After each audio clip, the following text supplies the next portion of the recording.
Okay, when you read the topic to this video, the pros and cons of honesty, I'm sure that it's somewhere in some of your minds you said, what do you mean the cons of honesty? Like, what could be the downside of honesty? Aren't we all supposed to be living this incredibly honest life? Isn't that what Honest Abe is all about? And isn't that what our parents taught us and our ministers and our teachers is that? And yes, that is what we are taught. But do you know one of the biggest reasons why most of us don't live a really honest life is because there is a downside. Hi, I'm David Essel. There is a downside to honesty. In my men's group that I lead, it's probably one of the greatest examples of a group of people that have stayed together now for a year and a half. We've been working once a week together for a year and a half on this one topic of honesty. Isn't that amazing? A year and a half, these guys keep coming in every Wednesday night at 6 o'clock, and we work on being honest in life. Now, we talked about this just the other night. You know, it's really easy to flow off of your tongue. I'm a really honest person. Many times when I work with couples in relationships and they're just starting a relationship and they want to get off on the right foot, and I've got a great story to tell you about this, they'll sit in front of me and they'll say to each other, you know, the one thing you can always count on with me is I'll always be honest with you. And you know, it's not the truth. And it isn't the truth. And I'm going to explain why on this video today.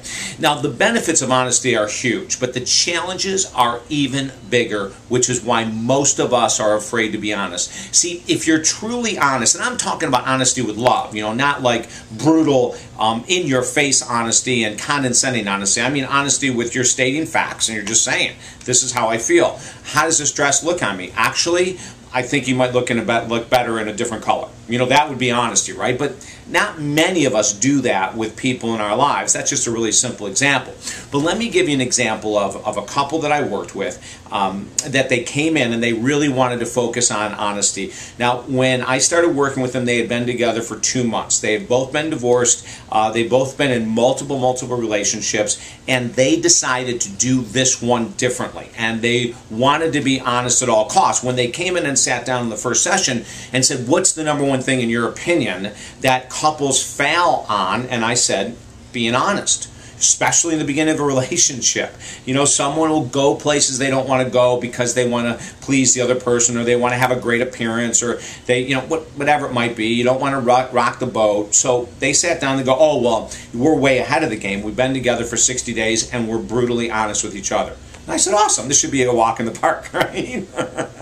So the very first session, the woman brought up this thing about, we've been together for 60 days and this is what I want to do. I want to put on Facebook, on MySpace, on LinkedIn, on all these different sites that they're both members of, that we're a couple.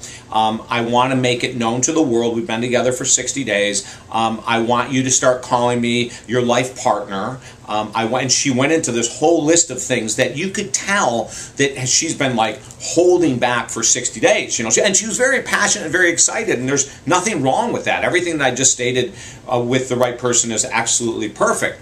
And so she went through this whole laundry list of how she wanted now to make this proclamation to the world. And he sat there and he listened. And she said, what do you think? When do you want to do this? And he said, well, if you want me to be honest, because that's what we're in here for, I don't want to do that yet. And you could hear a pin drop, right? Like her energy first got very soft and very low, and she just sort of sat like a little defeated in the chair, hurt, her feelings are hurt, and then she came out at him with, what are you talking about? We are monogamous. What are you afraid of? Why are you afraid of commitment? And she just really started to, you know, attack. Like this whole thing was all about attack. So I let her go for a few minutes and I stopped them both. And so then I asked her to sit and listen to why he didn't feel he was ready to make this proclamation. And he said, you know, in my honest opinion, 60 days is too soon to do it. I've had many friends on all these different sites that they're up and down, up and down. They're in a relationship, they're out, they're in and out. And what happens, he said, and I've seen it in my life and I've seen it in my friends, is that everyone's emailing, oh, congratulations, that's really great. And then 2 weeks later or a month later, they say single, and then everyone's going, oh my God, what happened? I thought that. And he goes, I don't want to go through this roller coaster ride. You know, he said, we both dated before, we've both been married, we both know that a solid relationship takes time. And he said, I honestly think that we should wait to maybe 4 or 6 months before we go and do that, because at that period of time. And so he stated his case, but it wasn't taken very well. As a matter of fact, we say this all the time. If you're going to lead an honest life, if you're going to live an honest life, you might get spanked for your honesty. In other words, well, people say, I want you to be honest. Oftentimes, you'll get spanked when you're honest. If you say that someone says, well, what do you think about going here? And you go, I'd really rather not tonight, but I'll look at going somewhere else, then you might get spanked. There are many times in businesses, I'll work with people in business, and they'll come in and they'll sit down and they'll go, you know, we had this great thing going with this company, but we set up several appointments and the person never showed up. Or an hour before we were supposed to meet, they decided that they weren't going to meet. They couldn't because something came up. They forgot, or they didn't realize they had that much work to do. And this one client I'm thinking of in particular, this awesome woman who has a great business, she said she started being really firm, and she started, when the people would call back, she'd say, I'm sorry, I'm not going to be able to do business with you. I know I might lose your account, but I need to work with people that can follow through with their word. Well, within a short period of time, there were several people contacting her saying that there were companies in town that were putting her down because she was an incorrect business person, when in actuality, she was getting spanked for being honest. Do you know what I'm saying? So I'm going to leave this with you right here. Just because you say you want to be honest doesn't mean that you will be. Our fear of rejection, our craving of acceptance, often gets in the way of us leading the honest life we think we want to lead. Several times now, just in the past couple weeks, I've worked with clients like this couple that they've come in and they've declared that they're going to be honest, and then all heck hit the ceiling, you know. And in the case of this couple, they decided, well, the woman decided to end the relationship because she wasn't getting what she wanted.